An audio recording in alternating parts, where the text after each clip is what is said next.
All right. All right. So here we are. Sorry, y'all. I forgot to turn on the camera. So we'll pick it up. Matthew 22 and verses 1 through 14. We're talking about the parable of the marriage of the king's son. So we're on where we at. We got down to, let's see, 5, but they made light of it, went their ways. One to his farm, another to his merchandise. In other words, they just ignored it. They ignored it. And then 6 says, and the remnant took his servants, and they just beat them up and killed them and did all kinds of stuff. So then the king gets really upset about this because, and see, this is one of the things in one, I think, a video that I did before when I talked about some of the amenities of the kingdom of heaven. And this is why I say to kingdom citizens, when you are a law-abiding kingdom citizen, you don't have to worry about anybody that's going to come against you or fight you physically, mentally, spiritually, any of that. When you are a law-abiding citizen, you got a king that takes care of his citizens. Not only do you have a king that takes care of his citizens, if you got a fellowship and a relationship and fellowship, consistent fellowship, he becomes your father. And he's going to take care of you. As a kingdom citizen, you become an ambassador. And now y'all know ambassadors are covered. The king will, I don't care, even though the ambassador is in a foreign country, and this world is a foreign country to any kingdom citizen. So here we are in a hostile environment, kingdom citizens. See, you got to be able to wrap your mind around that. And a lot of people can't get that because it's invisible. And so it doesn't seem real. But it's real. It's more real than this chair. Because everything that we can touch right here or see right here is already done in heaven. It's just manifested materialistically here on the earth. And except that you hear this on a consistent basis, you can't get it. This is how come Jesus told Nicodemus, except you understand the kingdom of heaven, you can't enter. But you won't be able to understand it except somebody teaches you. And this is where, again, Jesus says the Pharisees and those other preachers are keeping the kingdom of heaven from you so that you can't enter. Oh, God. Come on. So that's the importance of constantly staying in the Word and around being taught and hearing. Right, that's it. Who are going that way, and that way it becomes a reality in you. That's exactly it. That's exactly it. You make it a reality in your daily life, so it becomes a reality on earth. That's right. For you. Absolutely. You have to be intentional about hearing. And this is why I try to encourage people. You got to be consistent in hearing a word of faith. You got to be consistent in because there's a lot of word going on out there, but it's not a word of faith. And it's not a word of revelation. Come on. Well, I think what we miss is that's consistent. That other stuff. That is what's consistent. That's what I'm saying. And it keeps your mind bogged down in doubt. Yeah. And so we stay in that consistently and figure, well, I don't really need to hear that other stuff consistent. And this is what we need to hear more than the other. Absolutely. So here Jesus is saying, okay, he gets upset. Y'all, I'm trying to open up a door for you. I'm inviting you, and I send out my servants to invite you, and y'all ignore them. Right. You and not only do you ignore them and you go on about your way, so you got a bunch of different kinds of people here. Mm-hmm. You got those that's ignoring it. Mm-hmm.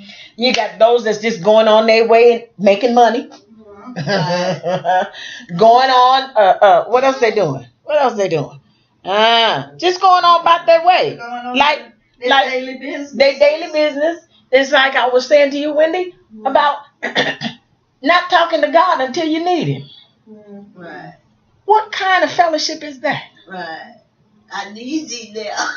So listen. The scenario that I shared earlier, and I want y'all to think about this. All y'all, we all ladies up in here, and then there's been a man somewhere in our life at some point, at some time, somehow or another, one way or another. How would you feel if when you give all of your love to an individual, you love them unconditionally, you love them, and they never call you? Right. They never come by the house. They never want to be in your presence until they want something. Right. And usually what they want is physical. Right. Once they get that, you don't see them no more. Yeah. How would you feel? You've been ignored. Passed by. Think about how hurt you would feel. Yeah. Now imagine God. He keeps on doing great things for us. Right. Consistently. He keeps showing us how much he loves us. Right. Yet we won't talk to him. Right. We won't call him. We won't even call his name until we get in deep trouble. Yeah. And you say, oh God, you my father, come help me. And then when he doesn't move as fast as you want him to move, then you got the nerve to sit in a corner and pout and be mad. What kind of fellowship is that? But that's the kind of fellowship most people sitting in churches have. My God. And then we wonder and want to blame God. Don't blame God. It ain't God's fault. He said, I'm here. I stand at the door. I'm constantly knocking on your heart. I'm constantly trying to initiate prayer in you so you can just talk to me. But you keep ignoring me. Oh, God. And yet, every morning, he gives you new mercies. Yeah. Woo! See, when I start talking about him like that, it stirs me up because, see, I love him. And when I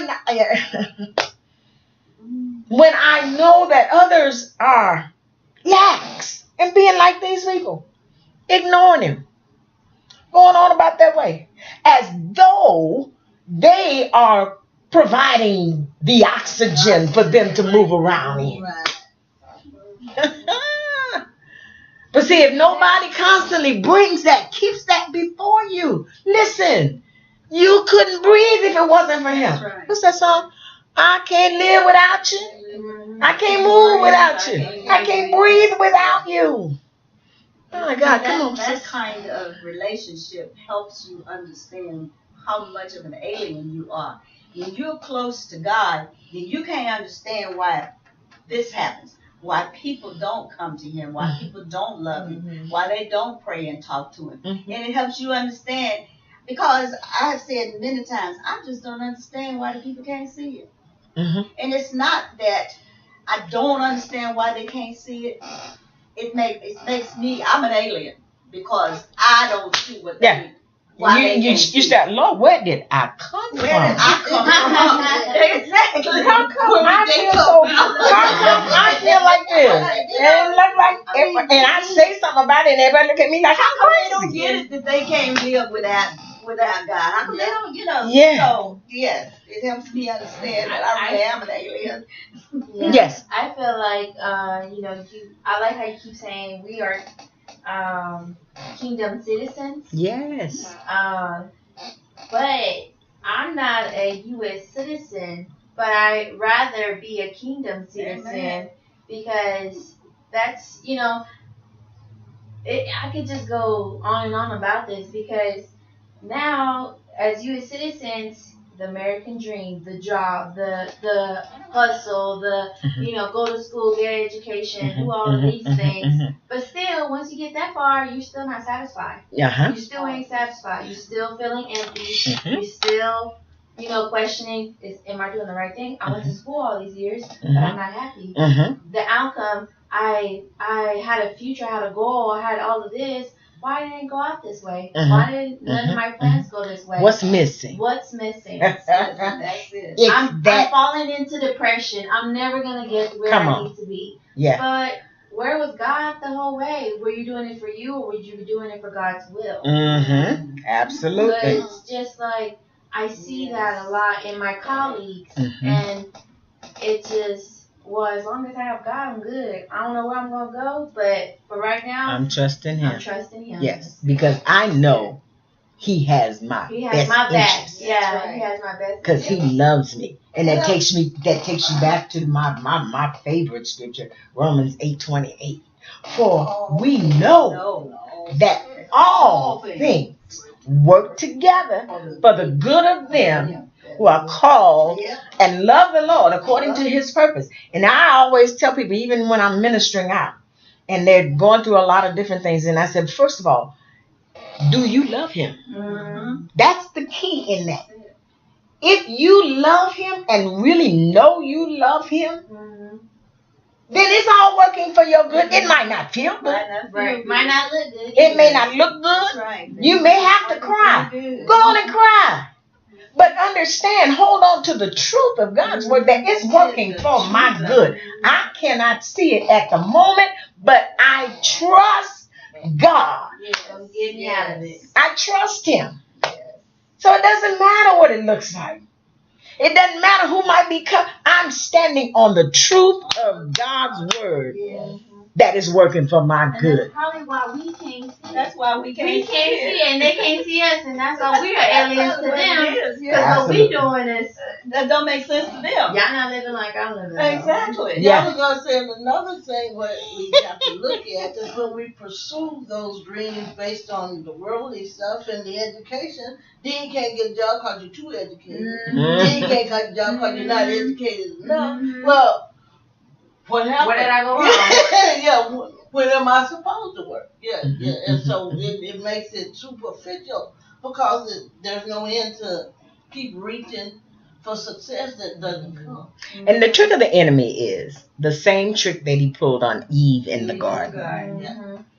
God gave Adam and Eve everything they needed. We have. I have a teaching that's called the 7 needs of man that God created in them. Right.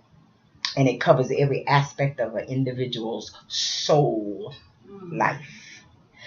But anytime you start trying to achieve and meet those needs outside of the giver, it goes awry. That's right.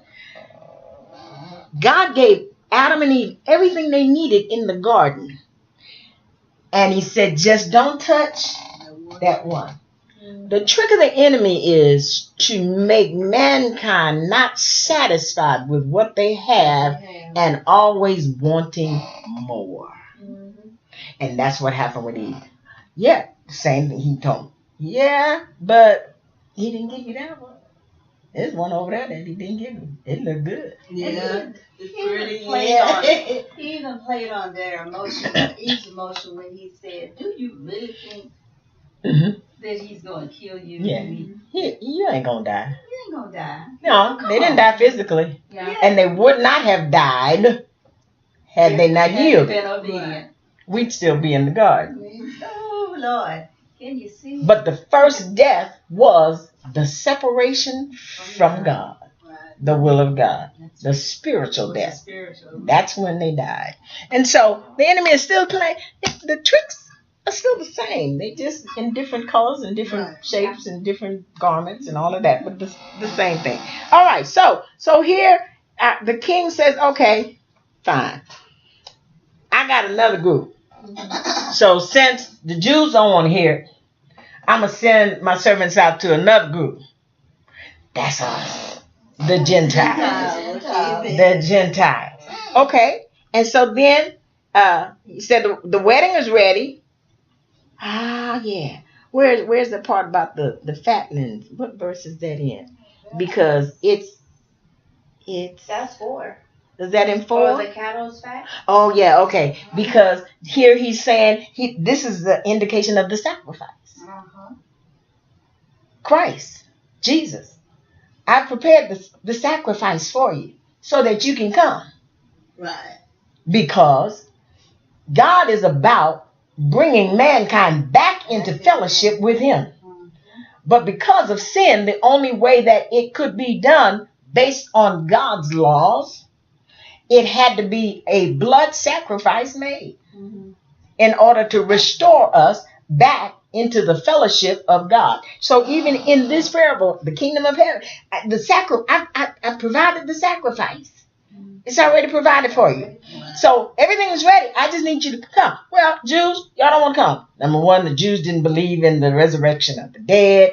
You know, you don't touch nothing that's dead. Now they had all of their original rituals that prohibited them from really believing that Jesus was the Messiah.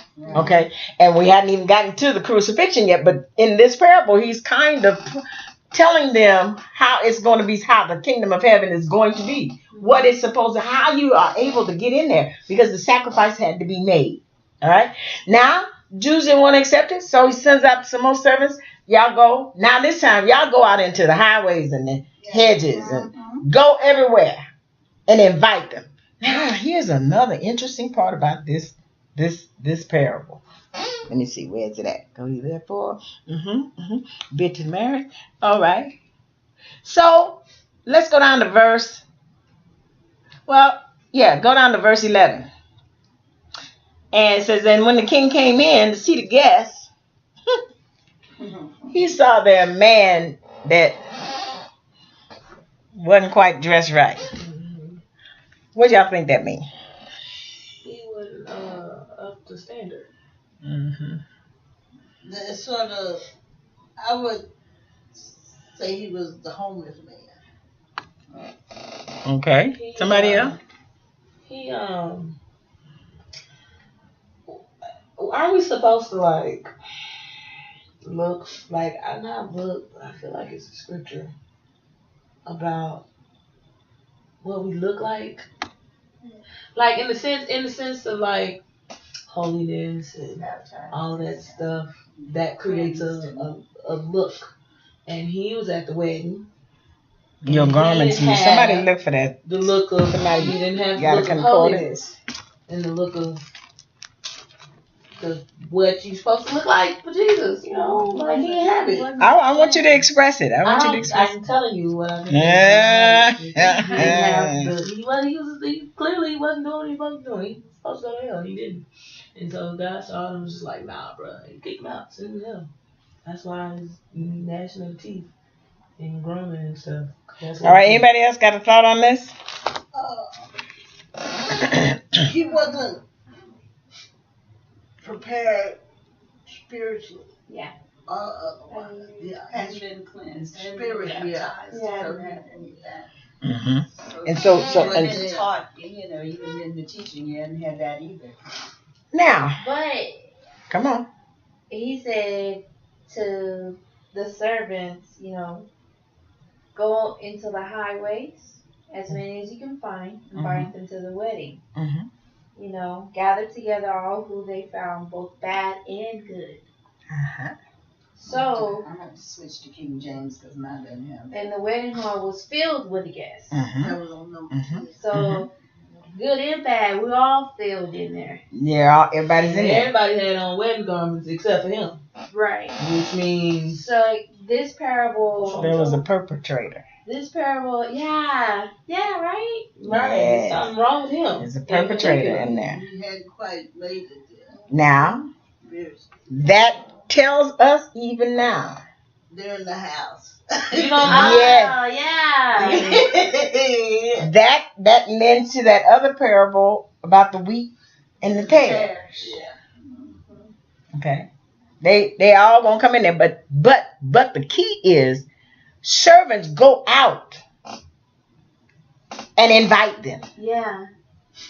So I told somebody one time, just because a person looks like they probably ain't gonna come, don't mean that you don't need to invite them. Because looks are deceiving. That's right. Both good and bad. Right. As we see in here. Right.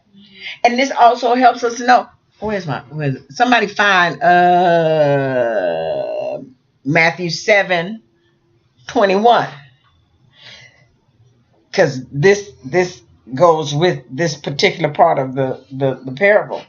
in the kingdom. You got the good and the bad. And this is what we have to try to encourage people that's going to come, that you talk to or you invite to Christ, and help them to understand about when they come into the assemblies. Everybody can be there. So don't come in saying, I don't want to be a part of this because all these folks is hypocrites. No, they're going to be in there. That's not the point. That's not the point. It is not our job to separate them. Jesus said, I'll do that. You just make sure you give them the invitation to come to me. And it's not necessarily about coming to a particular brick and mortar place. It's about inviting them to come into the kingdom of heaven by salvation. Because just like anytime you go to another country, you got to have a passport. You got to have something that says I can be here. And if you decide you want to be a part of another country, you got to go through the process of getting into that country. Well, in the world, anybody that wants to come into the kingdom of heaven, they have to have the qualifications. What's the qualifications? Repentance. That's your legal passage to come in. What did Jesus tell Nicodemus? You got to be born again. So once you are born into a country, you are what? Citizen. So you want to be a citizen of the kingdom of heaven? You got to get born again. And you get born again by repentance. So it's, you look like you're supposed to look, and he wasn't born again. He was a perpetrator. He was just in there. And you got those folks that's in our assemblies. And I've decided I'd rather than church, because there's some connotations around church, but gatherings and assemblies. You're gonna have everybody. Who's got Matthew 7? I got it. All right, verse 21 and through 23. Read that. Let's see how that coincides with what's happening in this parable, because he said that's what the kingdom of heaven is going to be like. Matthew 7:21. Not everyone who says to me, Lord, Lord, shall I enter the kingdom of heaven, but he who does the will of my Father in heaven.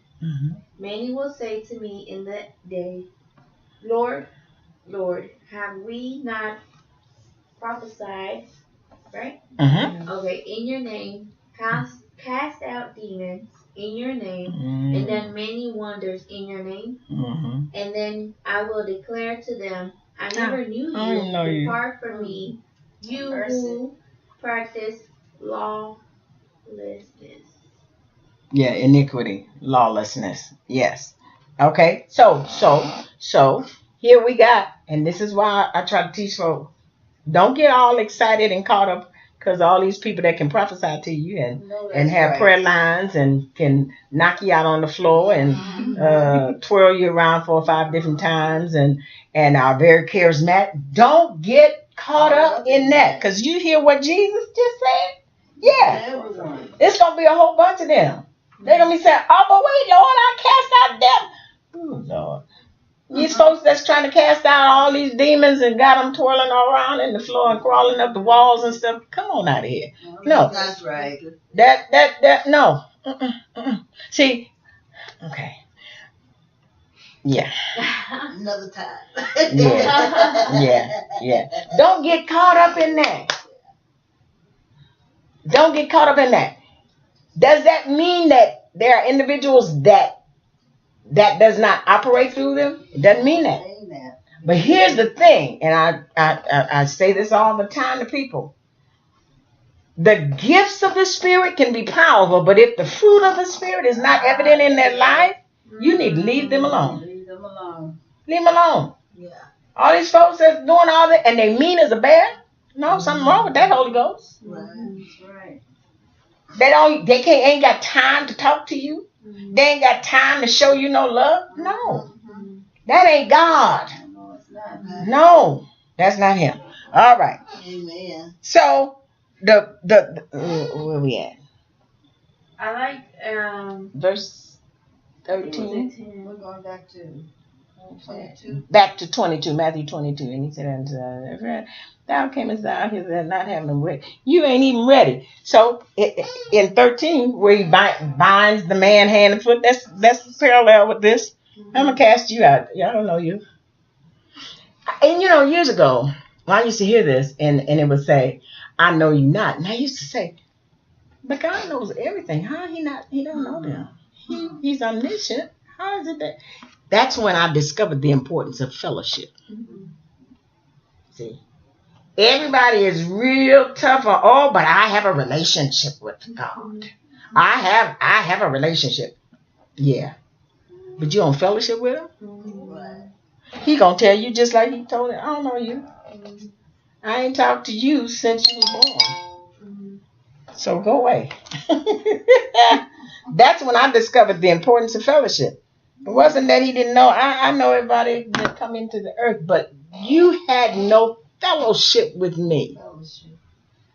And to make this clear, how many of you all, maybe not everybody, but how many of you all got some blood relatives that you related to and you don't even talk to them? Oh, yes. Everybody got one of them.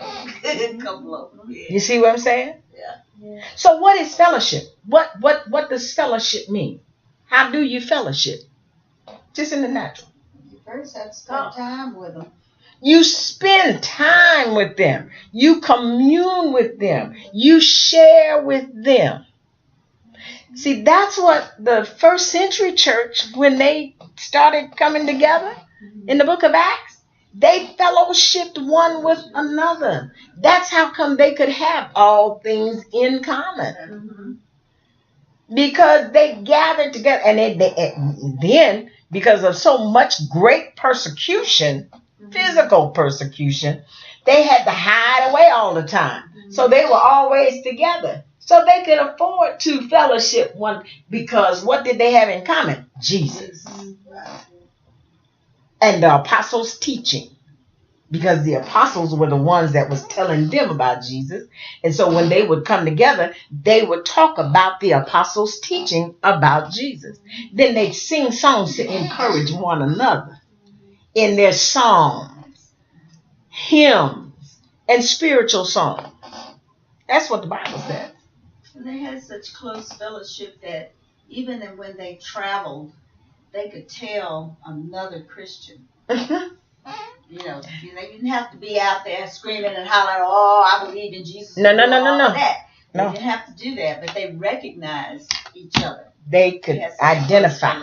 That's exactly right. Like when back in the day, we all had house phones and we had caller ID. But now we have our cell phones. I know some phones still have caller ID, but mine doesn't. But I can pick up the phone, like, oh, I know this is my mom. I talk to her every day. Like, you know her voice. I recognize her voice. Yes. A stranger, I haven't talked to you in years. Yeah. Who's this? But I remember your voice, though. Oh, you're so good. You have good memory. No, I can recognize you. And this is why I said, be weary of people that say, I heard God tell me this, that, or the other, and they don't never open their Bible. You're not going to hear, you're not going to know the voice of God if you don't know his written words. You got to read how Jesus talked, how he dealt with his people, how he cared about his people. A lot of times, I'm just going all the way off script. A lot of times, years ago, I didn't understand the importance of the Old Testament. I didn't understand it. To me, it was just a bunch of history, and folks was in wars all the time, and everybody was fighting, and this one was killing this one. What is the point in all of this? Until I got a little older and began to really study God's word. It's in the Old Testament that you learn how God operates, how he deals with his people, how much he loved his people, how much he protected his people. Even when it looked like he was putting them in harm's way, it was for purpose, in order to show the heathens what a great God he was to his people. But it took me some time to learn that. And so now that I've learned it, I got to constantly remind everybody else, God is a good God, y'all. He's good. Even when it looks like it's for your detriment, this is where your trust and your faith has to be in him, to know that though it look like it's bad for you, when they tell you you're going to die, you got to have a relationship and a fellowship enough with him to know that when he says to you, just keep doing what you're doing, that you can rest and know it's going to be all right. I don't care what's happening. But you got to know how he deals with his people. That's right. Come on. And I was saying, when we fellowship one with another, then I know when you're needing something or Absolutely. you're hurting. I should know that just because I've gotten to know you. Absolutely. And you don't have to. Somebody find Ephesians 4 and about 12. Ephesians 4. Because this is what we are trying. This is my purpose for trying to teach and develop Ephesians 4. I think it's 12 where the verse that says fitly joined together. It might be 12, might be 14. Ephesians 4, somewhere between 11 and 14. I want that verse that says fitly joined together. From who the whole body joined and knitted together by what knitted together, okay. Joints supplies according to the effective working by which every part does its share, cause growth of the body for the edifying of itself in love. That's the verse. Now I want you to read it again and read it slow. And what version is that? Oh, New King James Version. All right. Who has another version? Oh, I'm sorry. I heard version. It's 4 verse 16. 16. Okay. Yeah, I know.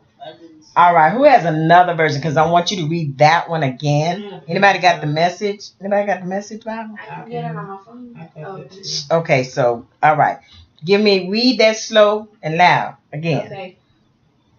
I wonder if it starts all the way from. It starts at 11. I think 11, right? It starts at 11. Yeah. I don't think I need all. Okay. I don't want all of that. Yeah, I want to get to that fitly joined because as we're talking about fellowshipping, read that, baby. From whom the whole body, joined and knitted together, by what every joint supplies, according to the effective working by which every part does its share, causes growth of the body for the edifying of itself in love. My God. Y'all hear all of that? That's some good stuff right there. You said message, but amplified is better. Amplified is better? Okay, well, read. Now, before you read it, see, this is what the kingdom of heaven is about. That verse right there. We cannot be able to get built up and edified if we are disjointed. Right. Everybody going their own way, just like in the parable. This one going this way. I got my business. I ain't got a kid. Ain't nobody gonna get into my business because no. But I like the word knitted. Because jointed can be like we're jointed either magnetically, we're jointed either by love, we're jointed by sight, something. But knitted, it's just like if you really understand knitting, it's just like it's so complex. This skirt is knitted and it's very complex. And it's all of us together. We just fit in it a little in a way to make something. So and what does it say? It causes to happen. Because that, to me, this is so juicy. Well, not only that, use your skirt as an example. Very complex, very complicated. But it only takes one thread to undo the whole skirt. Woo! That's good. That is right. Yes. That's One. true. The one thing Out of place. unravel the whole skirt. That One- is true. One thread out of place. Mess up the whole thing. Mess up the whole thing. My God. Come on, give me That was read. good. High five, teamwork. I like that. That was good. Yeah, read again. What fitly joined together? What all will it do? My goodness. Read it. Okay. Joined and knitted together by what every joint supplies, according to the effective working Mhm. by which every part does its share. Mhm. In your leg. Yeah. Causes growth of the body for the edifying itself in love. If we are fitly joined together, that's the King James vernacular. Fitly joined together, that one is knitted together. Every joint supplied. Oh my God. What will it do? It will cause growth, advancement of the kingdom. Mm-hmm. Read it in the whatever version you got, amplified. For because of him, the whole body, the church in all its various parts, closely joined and firmly knit together by the joints and ligaments with which it is supplied, when each part, with power adapted to its need, is working properly in all its functions, grows to full maturity, building itself up in love. In all its function to maturity, meaning if we're not functioning right, we're Maturity is not gonna happen. We're not mature. Now, that I just done left the parables. Okay. But apparently this is what's needed right now. That's the end result. Now, up before that, it tells how this is going to happen. How this should happen. And this is where the as it's called, the fivefold ministry gifts, the ascension gifts, those gifts that Christ gave to the church. Many of them are called offices. This becomes, those five become, in some vernaculars, they say the professional offices. Now, I have to say that like that because every one of these offices are also motivational grace gifts. Motivational grace gifts. But when you get into it, takes time and preparation and a whole lot of stuff before you get into the professional offices. And in these offices, these particular offices are responsible for, go up to verse 11 and then read from 11 down to 14 maybe. In Ephesians. And his gifts were varied. He himself appointed and gave men to us, some to be apostles, special messengers, some prophets, inspired preachers and expounders, some evangelists, preachers of the gospel, traveling missionaries, some pastors, shepherds of his flock, and teachers. For what? For what purpose? For teachers. No, keep on reading. His intention was the perfecting and the full equipping of the saints. Stop right there. What did it say? His intentions?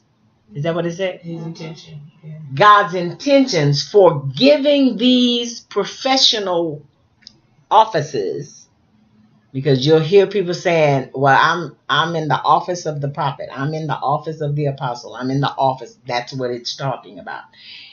And a lot of people think they're in the office, but they're still operating under the grace motivational gifts. And it's only because they don't understand it. And because they prophesied once and somebody said, that sure is a sure word. They think they are in the professional office of a prophet. And that's a whole nother story right there. Okay. But he said the intentions.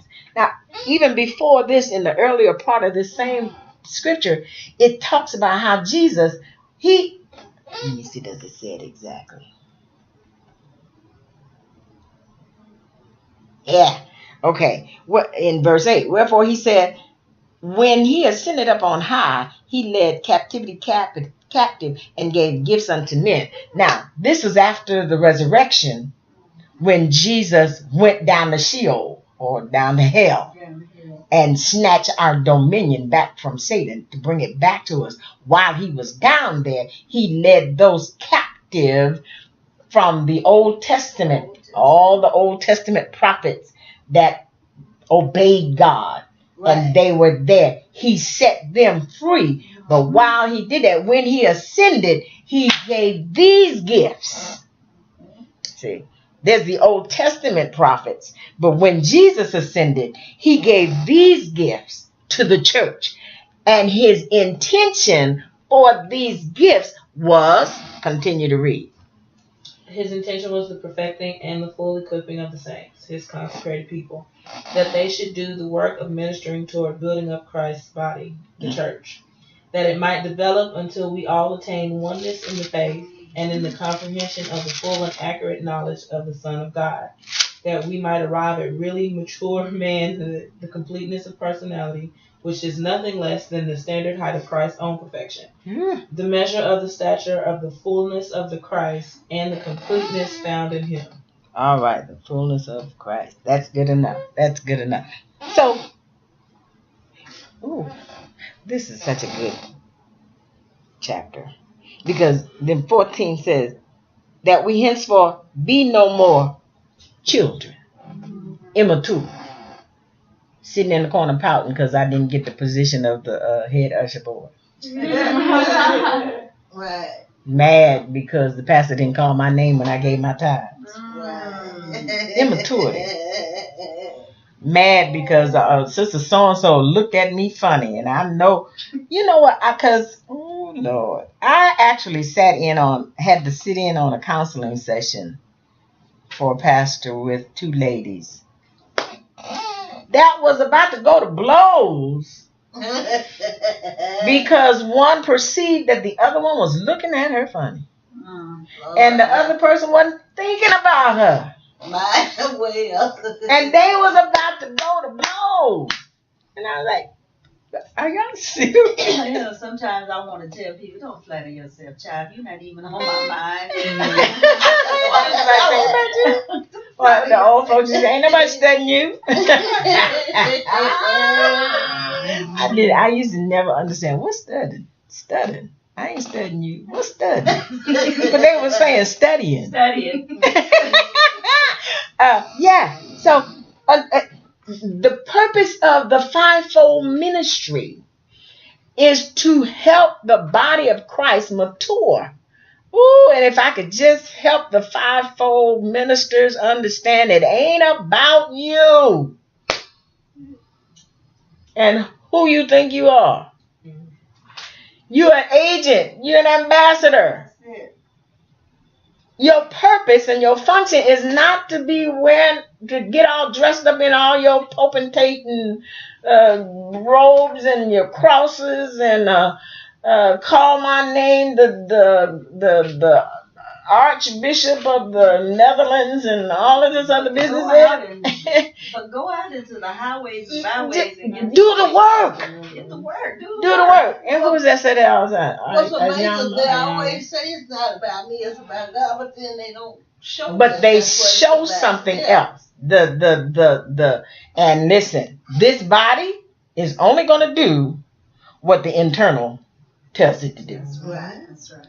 You know the real person based on the activities of this, because this body is neutral. It's your soul that manifests you in the body. Because see, when I look at you, I don't really see you. I see your earth suit. You on the inside. Right. But you help me to recognize you by what the internal does. The soul. What is the soul?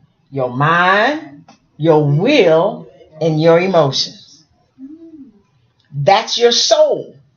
Your body is just an earth suit. It's an instrument. And stuff, God is so awesome, man. He made this body in such a way that things happen so quickly you don't even recognize that all of these things are happening. You just, in your soul, the input that you put in your mind, the will decides, makes the decision and tells your emotions how to make your body act. Yeah. That's why we have to be careful. Because if we let it sit there and fester, Yes. then we have to really be careful. That's right. We have to get rid of those negative thoughts and those things that will make it, not be what we're supposed to be doing. My God. Well, I think I done dealt with the parables and a whole bunch of other stuff that ain't got nothing to do with these parables. It all does, yes. So hence our admonition, even from this parable, is to make sure that we examine ourselves daily, whether we are in the faith, and seek to be approved by the King. We every day, it ought to be our everyday conscious aim to remain a law-abiding citizen of the kingdom of heaven. Now, here's the great thing about God, because the devil he always come up with something to try to trip you up. Because he'll start whispering to you, yeah, but you don't know all of the laws that you're supposed to do. So what happens if you don't do one? You're going to mess up. Let me tell you something. Here's the great thing about God. God only holds you responsible for that you know. That's it.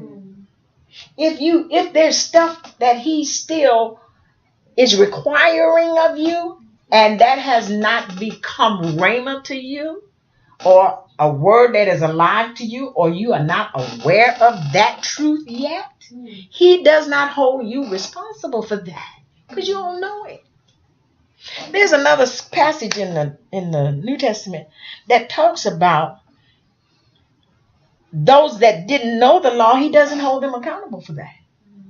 But when you become aware of it, then you're responsible. Once it's inputted, your will has to decide what you're going to do with it.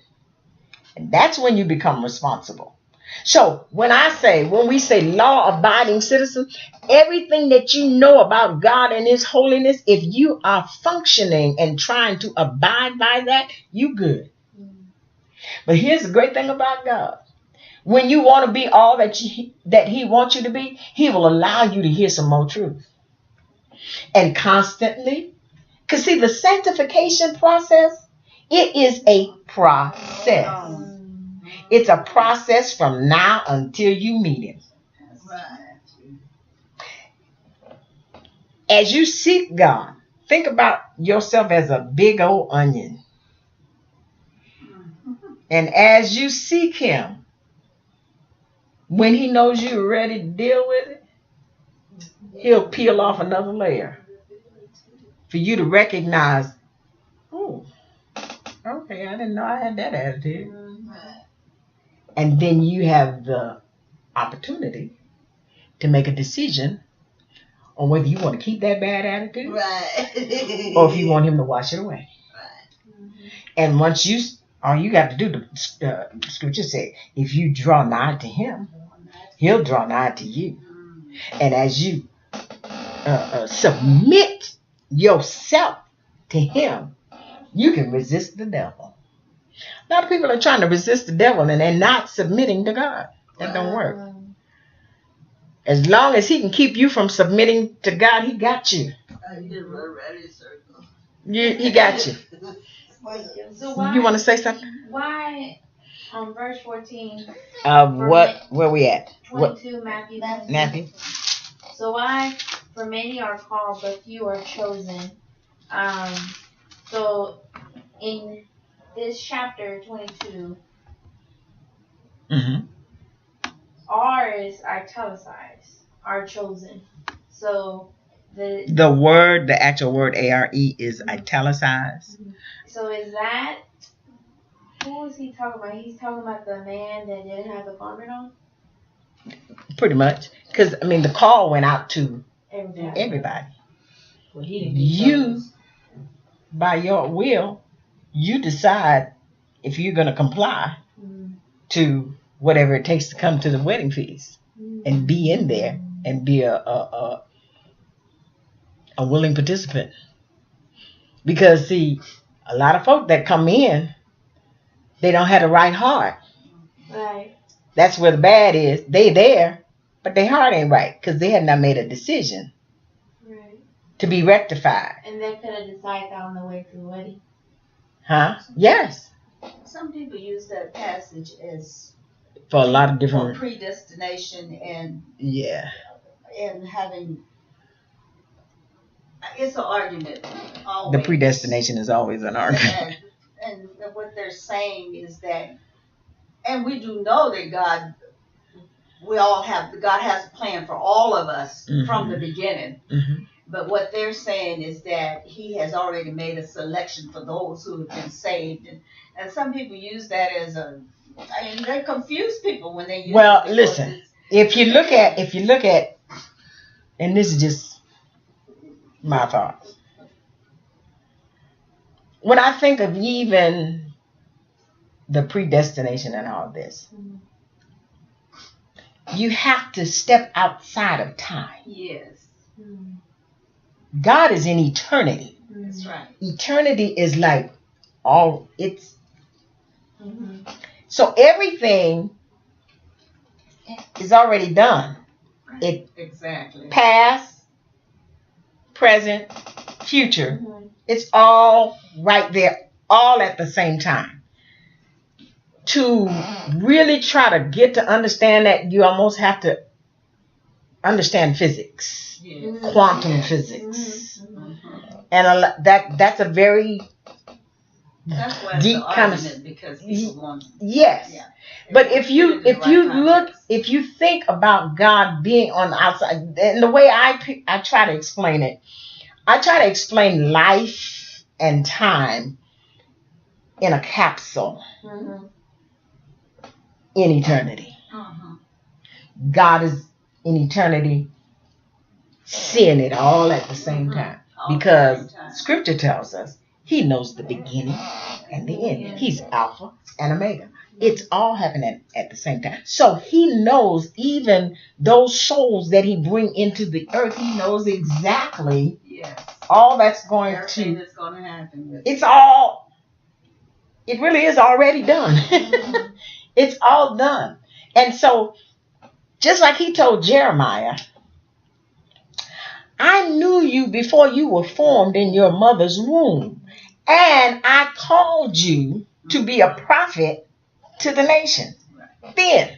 But there was a whole bunch of stuff that transpired. And even to today, many theologians will say that Jeremiah was not a successful prophet. Right. But he was. Yes, he was.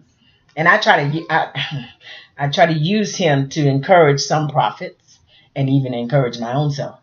Because many of the things that Jeremiah did seemed like it was failure, but Jeremiah did what God told him to do. And that's all that mattered. That's right. It wasn't about the outcome. It was about his obedience to do what he said. And all that he said impacted those that he said it to. So bottom line, if you can just imagine and see our minds, our finite minds, we cannot. We can't fathom God and how He does what He does. No matter how smart and how brilliant Einstein and what's this other guy that's in the paraplegic chair that's a brainiac. Stephen Hawking. The most intelligent minds of this time can't fathom who God is. Because you know what, and I say this a lot even about science, God is so awesome. He, in His own set time, as it relates to time and space for Earth, what He made it for, He allows scientists, He peels a little piece at a time and allows scientists to discover just a little bit more about who He is. Another mystery. Yes. That's right. And then it just baffles them some more. Right. They still don't know. That's right. So when we talk about predestination and all of that, he within all of that, He still has allowed us to have free will and make choices. How He does that, we may never know. And I try to, don't be trying to break your brain trying to figure God out. You can't. Our little finite minds. He is awesome. You just can't. A nice human way to think about it, though. You ever read like the R.L. Stein adventure books, where like you got to choose The R.L. Stein adventure books. Oh, So like you got to choose, like you would get to the end of the chapter and be like, okay, do you want her to go in the door, or the next one would be like, do you want her to keep walking on this path? Yeah. And depending on what you chose, Oh my God, you have to skip to I remember another. that in elementary. Right. Yeah, and by the end, the book was already written. You knew what was at the end. But it was your choices that got the character to where the end was. If you come to it, Yeah, I forgot those books. A little bit kind of like that. Yeah. That's the best What's the humor. name of the books? They're like R.L. Stein. R.L. Stein adventure books, I think. I remember having them in the How do you house. spell it? R.L. Stein. S-T-I-N-E, isn't it? Yeah. I remember seeing those books around the house. Oh my God. Yeah, choose your own. R.L. Stein, choose your own adventure. But like the book was already written, and the end was whatever the end was gonna be. But how you got to the end, that wasn't necessarily all of that happened to be that had to do with you and what you chose. But at the end, she still didn't die or whatever. Yeah, I don't say in reality, that's our same thing when I walk with Christ. How we get there depends on the choices we make. Your journey. We make your journey choice, to so it. it's a little detour. Yeah. Until we get it right, and then we stop taking those little crazy detours. Yeah. Or we keep bumping our head in the same place till we learn, well, this isn't working, so I need to do something. And then there are enough of those books, you'll see the pattern that like certain answers will get you to the end the quickest, and then some of them will intentionally rebound you all the way back to the beginning. Right. And it's kind of like the same thing with like saying like, you make that choice, so go back to the beginning and do it again. Yeah. And so the same with life, when we keep bumping our head in the same spot, we get stuck. Yeah, and then you got to repeat that lesson all over again. It's kind of a good way to think about life. But see, I didn't read the books. Y'all read the books. I can't use that as an example because I don't know what the book is about. But that's good. I'm glad. Yeah, I'm glad that you brought. Good set for me to use for the kids. Yeah. That's good. That's very good. Very good. All right. So here we are, and my time is almost up. So I'm not going to get to the next parable. I thought this was going to be a short one because the text, God's word is deep. dear child, it just take one parable, take a year and learn and study it. Oh my God. So that's the parable that's our exploration of this particular parable. The other parable I really, really wanted to get to, but I'm not going to have time to I don't want to start it and not be able to do it. So next week we'll be talking about the unjust steward. And that's going to lead me into the next series on giving after we talk about this steward. So we're going to close out for our lesson for tonight because I want us to take some time to do our for Wendy does not know this part, but we do what we call the round robin, where we go around to each person and each person just kind of gives some highlights of the things that they gathered from this lesson that they could take and chew on or that stuck out to them, and share whatever you want to share about whatever you received on tonight. So let's start it off. Sasha, you want to start? I'll start because it's short. Okay. My note just says that your fellowship is greater than your relationship. That's good. That's good. And that's very important. It's so important, y'all. It's so important. All right, Sandra? To me, it's God has chosen my mate. It's up to me to meet him. Mm-hmm. You know, whether it be the physical or with Jesus. You know, and it's up to me to get to the place of having the fellowship, the relationship I need to have with him. Mm-hmm. And I have to do that by constantly staying in touch with him. And that's either through his word, reading, praying, you know, concentrating on it, and being in fellowship with other like-minded. Thing, yes, other like-minded people. Amen. All right, Sis Faith. Well, you know, even as a person who tries to stay in good fellowship with God and I do talk to him so much you probably get tired of me. Mm-mm. I walk You around don't. my house just talking all You the don't. time, But even in that, my responsibility is to make sure that what he has given me, I give to others. Regurgitated. That's right. Yeah, and if so, I have to be very careful. It's real easy for us to get it and feel good about it and walk around and rejoice in it. But if we're not sharing it with anybody, it's no good. That's right. It's of no good. That's for right. that. So Absolutely. that's what my responsibility is in this. Because I don't want anyone, especially the children, I still have that heart for kids. I don't want any child to go somewhere or get in a predicament in their life and say, Reverend Favors didn't teach them that. She didn't tell me that. Because I have a responsibility to. Yes, absolutely. So that's good. That's good. And that's one of the things that I want to try to constantly encourage those that come and sit under the teaching, because my assignment in this hour is to teach the responsibilities of the fivefold ministry, all while developing and training and teaching others.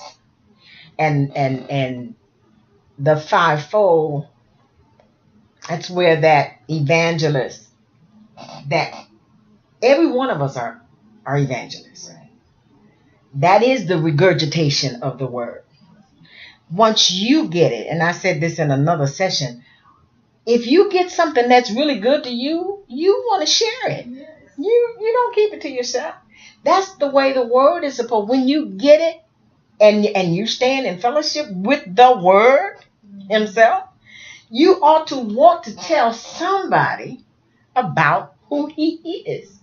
That's why the young man that did the video talking about stop inviting folks to your church, it was very controversial.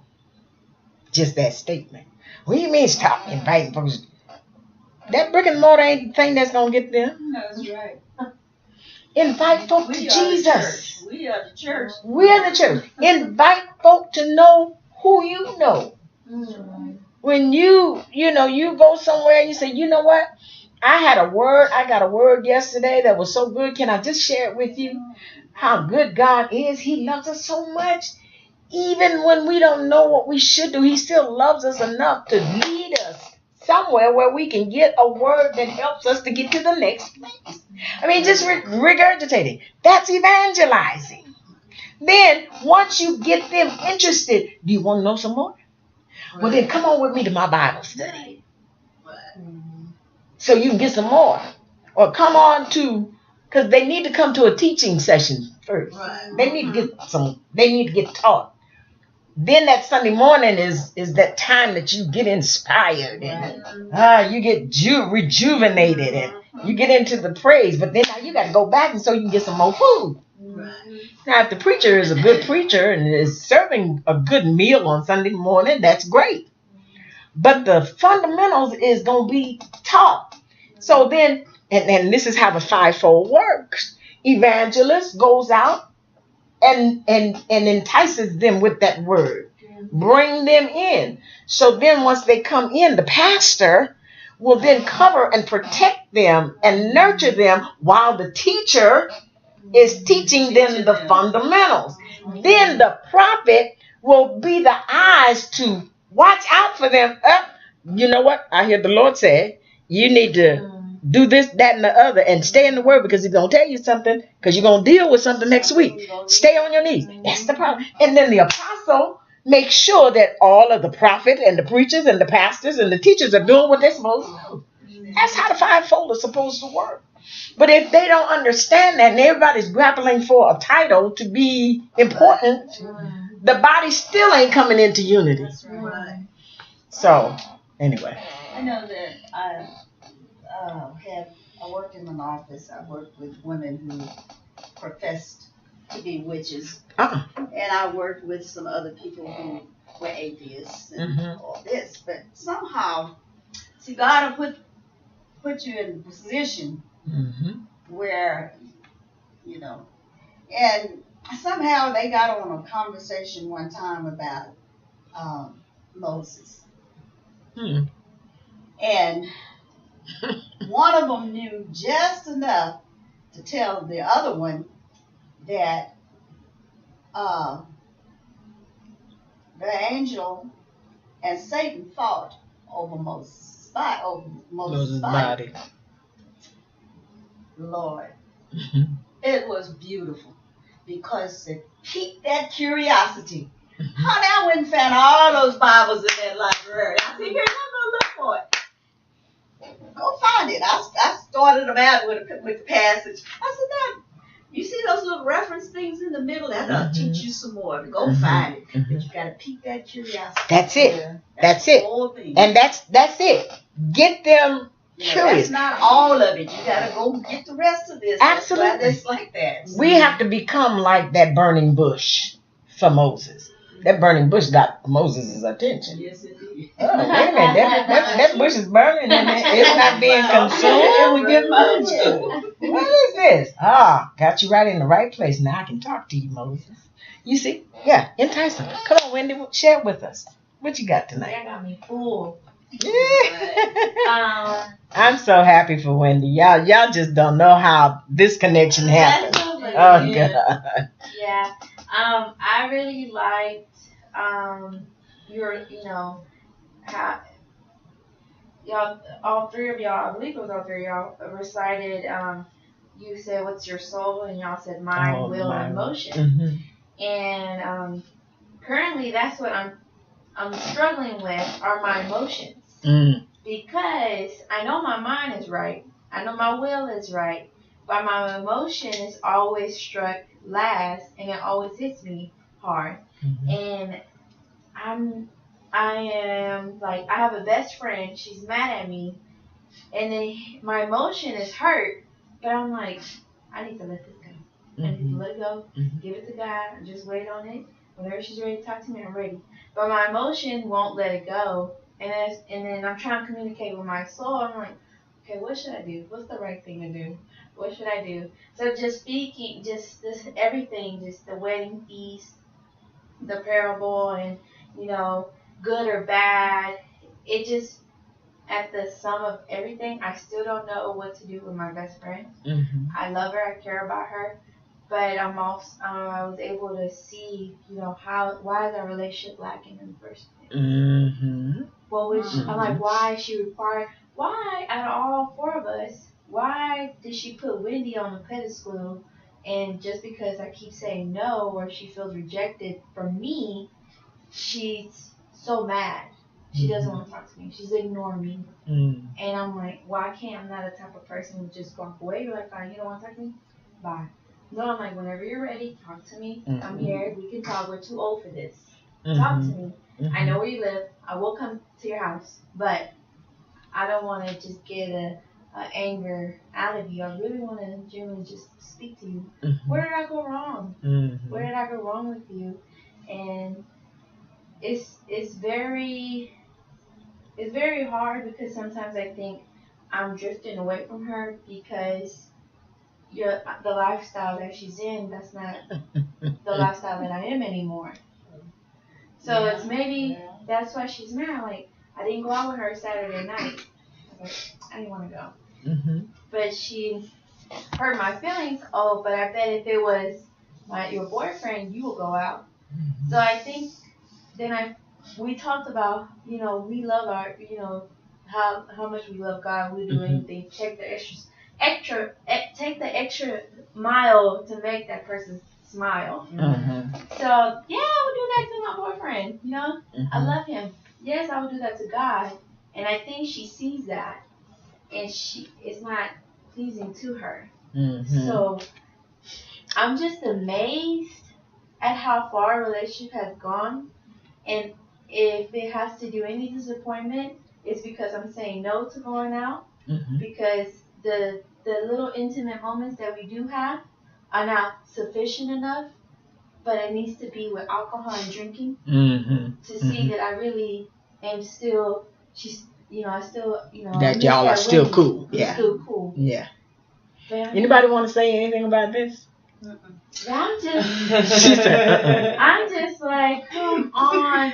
Why are you being so petty? Why are you being like? because I mean, y'all so are probably I'm close in 28, age. all right, and I got a friend who's about that life. And when we graduated from high school, at first we was, I was never the way she was, but at first, like, we was like on kind of on the same page with a whole lot of stuff. But then after I graduated from high school, I decided to stop being weird and just like really listen to Jesus. And so I went this way, and she went that way. And there came a point when we were like 21, 22. She got really weird with me. Like every time we'd hang out, she'd get like super quiet in the car, really depressing. And for a long Sounding time, familiar. I couldn't understand that. And it was like, dude, like, you making me feel like I'm dampening your spirit. And I don't even understand. Like, I thought we was kicking it cool. Like, what's the problem? Why? Because I won't do what you want to do, or I won't go where you want me to go. She started manifesting. And I decided, you know what, girl, I'm done. So we stopped hanging out as much because I got busy. And life started really kicking in for her. And it wasn't until maybe 25 that I realized that whole her being like down and damp. At the time, I didn't realize that what's being awakened in me, Come on. whether I'm intentionally doing it or not, is irritating the spirit that's in her. And so because it's how can two walk together except they agree? Mm-hmm. If she's not on the Scripture. same page with you, That's spiritually, eventually y'all gonna keep doing this until either you go back to her or she come on up to the Lord. And it doesn't mean that y'all can't be friends, but you gonna have to be okay with, I'm still cool with you. If you need me, I'm here, but you're not gonna make me feel bad for making a decision to live right. Yes. Period. Anybody that makes you feel bad for making a decision to live right and do what God is saying do, then that means you can't be my friend, because God is the only thing that we know is absolutely right. Yes, And absolutely. you're being against that. That says there's something in you that's against that. There's only God. There's only the devil. There's only two. There's no gray area. So if you are against God, then who are you actually for? So it's kind of that. I feel like that's kind of what's happening to you. And it sucks, but It does, because I feel responsible. If I started, my faith with God, come on, join me. Come with me, please. Come on. It's so good. I promise all your questions in life won't be solved like you want to, but you're going to have a better perspective at it. Please, just come to Bible study. No. But I kind of feel like you are responsible, but for you. That's Right. it. Oh, That's it. That's it. And it's up to you And- to keep showing her. All you Yes. can do is I say, live that lifestyle. Absolutely. even being strong enough to break the Yeah, friendship, you because gotta that's what I keep did. it. I broke the relationship for a long time, I'm and like, then well, maybe it's a season where I'm not going to be with her. There's, she's got accepted to finish her master's for a reason, meaning she's going to be going to Houston for a reason, away from me. So God is working, I honey. understand why it was so important for me to go out on Saturday. I understand why it was important, because it was the last weekend. But I was like, you're still here, though. Like, we could still hang out and do things, you know? Mm-hmm. You came to my house, we watched Greenleaf. Like, we're still fellowshipping, but it's not good enough. No, but that's why I said you're still responsible for being you, because as long as you keep showing her that, eventually Right. she will come around. right. And you That's right. you won't have to Either go out she to the will or she club won't. to get her attention, Mm-hmm. because you're responsible for you. So Right. eventually she'll be like, okay, let's That's go to the way I dinner. should go. Let's go to the Yeah, movies. go- And if she doesn't accept that, that means she wants to be the other person. That's what they're saying. That's true. Because now, I have been at 25, so now 27, both of us the same age. When we do hang out, I know. I'm sitting You like, make you feel old, huh? yeah, that you really Can old. you remember? well, I'm not saying like I'm so old. I'm just saying like the years. No, you making us feel I'm old. the only person she was like this. So Four. that's why it's so 4 funny years to me. old. She said we was 21. Ain't you still 21?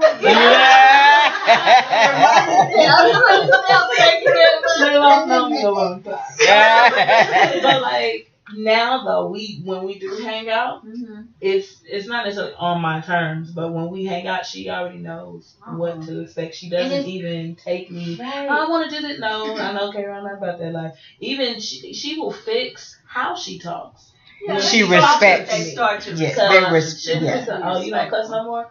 Nah, I'm trying to like tame that. She's like, oh, okay, so like a word will slip my bag. I'm sorry, I didn't even say that. But it's like, and she will come to me. She comes to me when she really needs something in here. Because she know out of all her friends, I'm the one that's closest to this. She'll even come in and try to talk around her and see if she gonna say something while she's in here. But that's because she's gotten to the point where she can respect my decision now. When you're mature, you can't respect somebody saying, And I'm that's not how I gonna be a friend feel like attacked, because I feel like she's not respecting my relationship with my boyfriend, because ever since you've been with him, like, you just forgot about me. Whoa, time out. When was we in a relationship like that? You know, like, if you're my friend, you should be happy that I am happy. Yeah. But I'm being attacked in that way, which makes me feel bad. I was like, maybe, maybe what could I compromise to make her happier? So what could I have done? I guess nothing at this point, because she's literally ignoring me, and it's the worst thing you can do to me, fleshly, to ignore me, where I'm like, I'm so passionate, caring, like, sit down and talk to me. I ain't going a day or hour. Let's fix this. I don't think she's ignoring you. She invited you to go out. She's just not handling it your way, just like you ain't handling it her way, which is okay for right now. Yeah, and it's like, just give her time. And this is also dealing with you. You just said that. This is dealing with you and your internal. internal journey. It is. stuff, It is. And I'm just And it's a growth process. It's a growth process. Yeah, they say because it's I mean, from, you came to Christ about a year ago, so you're growing. 15, you're growing. Yeah. So that's why I feel responsible, because like maybe no. when I was transitioning, I was still clubbing with her. We were still doing everything, but if that was a process. You're right, and you started laying aside stuff. And I was like, well, why can't I be like Jana? Like, do I have to have a kid to be like, I can't find a babysitter, or I can't go out tonight, kind of thing. Like, she excused the other have an friends, excuse for why you can't hang with her. She texted me, are you gonna come out or not? I'm like, nah, I'm dead. Like, I was tiptoeing like around the whole situation, like, nah, I don't want to. So mad. That was not the best excuse. How dare you? You didn't even call me. You didn't even try. Like, and she's not telling me this. She's telling me my other friends. To all your other friends, and it's getting back to you. Talk to you. I'm like, what?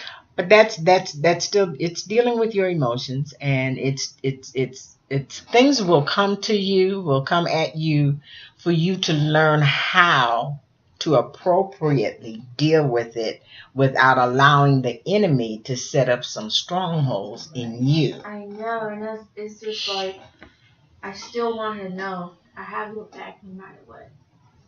She might not feel that at first, but as long as you know it, she'll be all right. and you'll be all right. What causes you to feel causes anybody to feel certain ways about how other people respond to us is because we unconsciously take on the responsibility of how they are responding to us. But that's not our responsibility. That's right. You are only responsible. You're only responsible for how you act and what you say and how you do with others. How they come at you, that's them. What is it you used to say? It. I think it was you. What you think about me is That's your thought. Is your responsibility, Yeah. not mine. Yeah. Meaning, you can't worry about what they think about you. Because there's nothing you can do about control it. That's right. That's theirs. So it's hers. it's hers. You know, you love me. I'm sorry that you think this way. I'm sorry that you feel this way. I don't feel that way. And whatever you need to do, I love you. I'm here for you. And that's something that you have to work within your own self. And that has to do with security of yourself. That's a security of yourself issue. She's always gonna do what she wants to do, Mhm. but And- you can't allow your emotions to feel some And type of way about it. And I couldn't even say that simple thing, you know. And if you can't, I couldn't fathom that. Jazz, this is just the way you're gonna think. I just pray about it. And when you can't, I mean, when you can't, if you can't talk to them, just turn it over to the Lord, because He got the thing that is so amazing to me about God is whatever thing that you are concerned about, He's concerned about it too. Mm-hmm. And when you give it to Him, and you stop trying to figure it out, give it to Him. He knows how to work with her, how to deal with her about you and your situation where you ain't got nothing to do with it. In the midnight hour, in her dreams, on her way to work and driving, He'll call. There's all kinds of ways that God can work with her about this situation and give peace to you until it is either resolved. And then there are some folks that you're going to have to learn, they're going to drop off. Just crazy because They're going to drop off. And you cannot mourn the dropping off. You've got to go to Romans 8:28. I love the Lord. This must be working for my good. So I give up. Yes, Lord. Whatever you want to do. Yeah, because everybody don't need to be in your backyard. We're social creatures. I mean, And it could only be for a season. It doesn't mean Yeah, forever. true. So it could only be for a season. But we're social creatures. All through the Word, He talks about us being united and knitted together and being, So because of that, we have a hard time letting go. Yes, we of do. Other people. Yeah, we really do. We have really a hard do. time. But this again is why it's good for this kind of setting to keep encouraging one another. Again, that's what they did in the first century. They gathered together, they encouraged, they exhorted one another. They talked about. If you fitly join together, you can't help but talk about stuff. That's right. Together. Relationship. It's that fellowship together. And you share. This really was what testimony service was supposed to be about. Yeah. And they got that all twisted. And now nobody does it at all, which is a travesty. It is a travesty. Because I remember that. the psalmist says, let the redeemed of the Lord say so. We overcome by the words of our testimony and the blood of Jesus, blood of the Lamb. We have to say, we got to talk, we have to share with one another. But then the fellowship is what causes us to be able to trust one another. So that we can share, just like you're sharing with us, and then everybody's sharing back with you. That builds us up. That's edifying. That's what edification is all about. The enemy always wants to keep you isolated. He wants to keep you isolated. Why? Because then he can work in the battlefield of your mind and have you thinking all kinds of crazy stuff that ain't even happening. And God wants us all to be saved. Mm-hmm. But He reaches for those who reach for Him. I mean, He reaches for all of us, but He wants us all to be saved. Yeah, He doesn't want anybody to perish. So you got to understand that some folks just ain't gonna come with you. but you keep praying for them. You keep on praying for them. Keep lifting them up. Yeah, you And keep just got her. love in your heart when she comes. Just be there with love, and she'll feel that. Yes. Yeah, that's why I felt attacked, and I was like, you're charging me for all how I did you wrong, but I never charged you ever once when you declined me. Never. Yeah. I was like, okay, I'll wait. You'll come with it. And then what you do, you ask the Lord to just heal that pain. Yeah, because it's Heal very that pain. painful. Just Grew heal up with that her. pain. Grew Yeah. up with her. Like, And He's a healer. He can heal it. Yes, He can. Just give it to Him. He'll heal it. Come on, Karon. You're the last one. Give us some. So why am I laughing? So the thing about God the king having this feast, and He invited all these people, and He just looking around and just like, hold on, you back there, one person, all these people that's here, I'm gonna need you to stop at the door because you don't belong here. So like, I know what it's supposed to mean or whatever, but what I got from that is like, God is God is watching. He's paying attention. And he's very particular. And I'm not really talking about going to heaven, but I'm talking about more about just kind of on the day-to-day stuff, because it kind of goes back to the whole like size on the sparrow kind of thing. Like, it seems whatever your little thing is may seem like, oh my gosh, I don't know what to do, and but it's minute to. I don't think God is gonna care, but like, he stopped all the way at the door, like out of all those people, he saw them. And so like, to me, that was just like, okay, you can't get by. God is not even that you can't get by, but like, God is like, he's got like freaking binoculars. He's watching. It's like he's watching the whole situation, and the whole like, God loves us and cares about us. So because he's watching, like, really kind of boils back down to like, he that dwelleth in the secret place, the Most High, and shall abide. Right, that whole like, I'm covered. I'm like, I'm good. Like, I'm fine, basically. So there was that. Then the other thing. Wait a minute, because it was a scripture. Hold on, it's there, and then I'll be done. Time hidden. But many are called, but few are chosen. So I hear that all the time. But many are called and few are chosen. But it's more like, I would choose you if you choose me. Kind of like what she just said. So like, yeah, I'm supposed to be whatever I am supposed to be in the kingdom. Well, God didn't choose me. Well, that's a lie. You didn't make the choice to go ahead and do that. So like, chosen. So to me, it's always been preached or put out in a way of like, you know, certain people.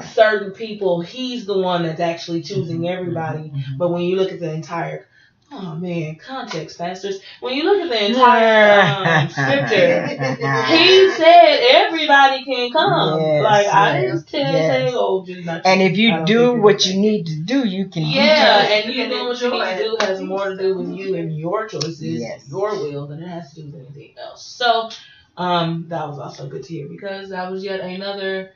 I can totally go to this feast. I just have to like make the right choice to go to this feast, which then still took me back to, while here on this earth, it's fine. I don't have to worry. I don't have to be like, oh my God, what's gonna happen, and all that stuff, because it's got like a hawk eye.